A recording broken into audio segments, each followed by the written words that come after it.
first one for you. What do you take away from that? Very proud and happy for my team. I just thought that they played outstanding. I thought they responded well to what we talked about doing yesterday in our day off. Not a lot of adjustments, but what we talked about defensively, they came out and did. And all year long we've talked about shooting the ball, and some of the questions are, well, can you shoot the ball? Yeah, we shoot the ball in practice very well, and today we stepped up and shot the ball well, 17 of 32 from the three-point range. And I know some people are going to go, well, that's a lot of threes. But you know what? When you're hitting them and you can get the looks we got, you got to be able to take them. And we stepped up today and hit them. So I'm pleased that we were able to do what we did today. And defensively, I can't say enough about these guys. Like I said, I just told radio, you hold a team to 3 points in a quarter, Division I team. I mean, that's an outstanding effort by your team.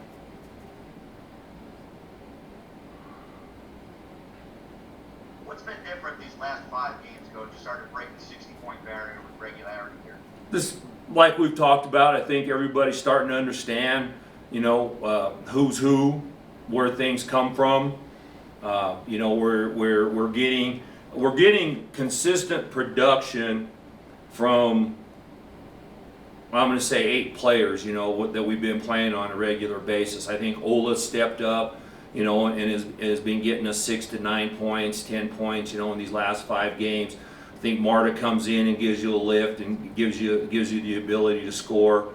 McKinley's last 5 games, I think she's been scoring consistently again. I think she's back to playing the way she was playing, a little bit there before her injury. That I think that concussion took her a little bit to come back from. But I think each game right now, some of the kids are playing with more and more confidence. And like we've always said, I know it's long. Now you start looking, it's kind of funny. You kind of go, wow, the season gets long. And now all of a sudden when you look at the calendar in front of you, you go, well, now the season's not so long. And now's the time, you want to start playing your best. You want to be, playing with a level of confidence and understanding of what we're doing. And, that's what I'm most pleased with when you ask. I just think that our team has taken it on themselves since the Nevada trip to come every day and practice and to improve. And I think it's showing, in these last 6 games. Coach, does the New Mexico cancel those games with Colorado State? Does that concern you at all? Does it concern me? Sure, it concerns me, but I have no control. I don't have control over it. The team don't have control over it. So sure, obviously it is a concern. We'll just have to see what happens and let the administrators and the doctors sort that out, and then we'll just have to deal with whatever goes. I'm not gonna lose sleep tonight or tomorrow over it. Maybe on Monday or Tuesday I will, but I'm gonna go and enjoy what we've done the last couple of games. Well, you had said earlier in the week that next week you guys might start looking for something to do during that break period before the tournament. And if something like that happened with New Mexico, would you say to assume those efforts would be picked up even more? Well, yeah, we'll try, but everybody's in the same boat. I mean, a lot of leagues are trying to finish up, that are around us that that would make sense to try to play, or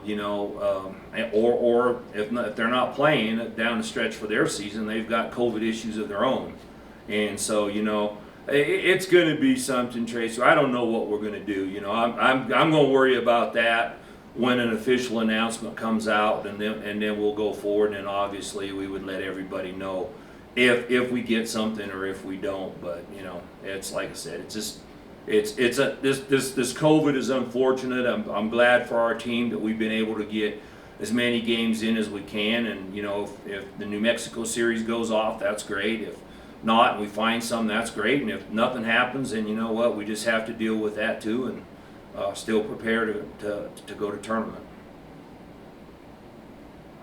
When your team shoots as well as it did today, and you play defense the way you guys play defense, how hard is this team going to be especially come tournament time? Well, I hope really hard. I mean, I hope they're going to be really hard to beat. But like I said, today, to their credit, they stepped up, and I think the difference today, I mean, shooting the ball, I thought we had kids shoot with a little bit more confidence. They got their feet set. It looked more like shots that we see every day in practice. Now, also we got some confidence early when they ran their zone. They came out and zoned us, and we were able to move the ball and hit some of those threes early. And I'm gonna be honest with you guys, and I've said it before, and we'll say it a lot. When you're up 18 or 20 or 24, it becomes easy to shoot the ball. And that even if you're on the team on defense, that basket just seems like it's as big as a lake. And sometimes that's just how it goes. And we've been on the other end of that over our years, where sometimes they get rolling and it just doesn't go away. But I'm glad we shot well. We need to shoot well. Like you said, we're consistently scoring better, and now's the time to make that combination that you mentioned. We need to keep getting better defensively, and then we'll keep finding ways to help us offensively.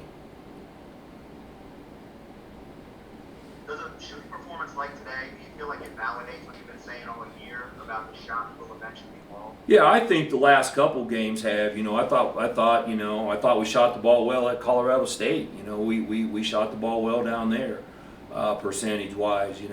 And I think that, like I said, they've shown it. It's just we joke around as coaches. I've done it for I don't know longer than I want to say. We always joke and go, well, they're 2 o'clock shooters. The problem is you play at 7. But that we've shown in practice. Who we are and that we can shoot it. But what we have to understand, and I always equate a shot to, and I'm not a golfer, I used to be, but I gave it up because I didn't want to pay for lessons and I never got any better. But I do know that you got to have a consistent swing. That's what I know about golf. You got to have that consistent swing. It has to be the same time after time after time. And that's what I equate shooting the same way. You have to know who you are and what you need to do to be successful to shoot, from footwork to your routine and all that. And we show that in practice. And today, that's where I was pleased. Or even the last couple games, we got people shooting more like it's happening for them in practice. That consistency from carrying over to practice to the game is starting to show up more on a regular basis. I'm going to steal a question from Katz here, and that's, do you think you're peaking right now? Well, I don't know if we're peaking or not. I hope not. I hope not. I hope we're peaking in March the 7th or whatever that week is. We just need to keep improving. We can't. Hey, I've been on the other side of these losses as an assistant, as a head coach, as whatever. You know what? And what I've always told our kids is one way or the other. One game doesn't mean who you are. It doesn't. That's not your measure. It's how you respond either way. Whether you're on the losing side or the winning side, it's how you come back now is a measure of who you are as a person, your character, your team. And that's what we have to do now. We're going to have to come back in on Monday, and we're going to have to go, you know what, it's just like day one. We need to improve. This game's behind us. Let's start focusing on New Mexico and, see what happens with that one. Because, sports a crazy thing. Teams, you can go on a 6-game, 8-game, 10-game win streak, or for whatever reason, and you can go on a 10-game losing streak. It's just a crazy thing what happens with sports. So I hope we're getting better. I hope we haven't peaked yet, but I hope we keep getting better to even, I guess, be better when tournament comes around. Coach, in kind of a bizarre way, those 2 losses to Colorado State, which were winnable for you guys, I mean, can you come away from that saying, if we did X and Y and we win those games, Yeah. Does that provide a motivation for that next series? Yeah. Say, we got to prove. Yeah, I think you're exact, and that's what we've done all year. I mean, when the thing for this team in conference, we've we haven't really ever been out of games. I mean, I thought when we went to Boise and played at Boise was playing real well at that time. They were playing well. We gave ourselves a chance in both games to win there. And we've been in things, and we split with Fresno and had a chance to sweep Fresno. So the thing that we've taken away, like you said, Tracy, that we talked about, we don't. I'm not going to say we overemphasize it. Is you guys are right there. We just have to figure out what it is to become. Instead of being close, let's tighten this up and let's get a little more discipline, especially on the offensive end down the stretch, to go, this is what we need to do to win these games. And and I think I like what we did. I think that we were playing well, and now we just have to keep cleaning up and keep this getting I always call it a little tighter. And what I mean by that is we just can't let the offense start just doing things. You have to still be disciplined, focused, and understand what's going to happen and where things are going to come from. And that's what I see this team starting to do.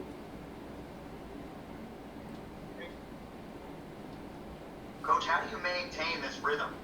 Well, you just do what you do now. I mean, that's what we'll do is we'll do the exact same thing. We'll take tomorrow's obviously is off. We'll take tomorrow off, and hope that they have rehab and recovery that they have to do. We'll take we have the COVID testing tomorrow. That's always on your mind for ourselves, and then Monday we'll be back.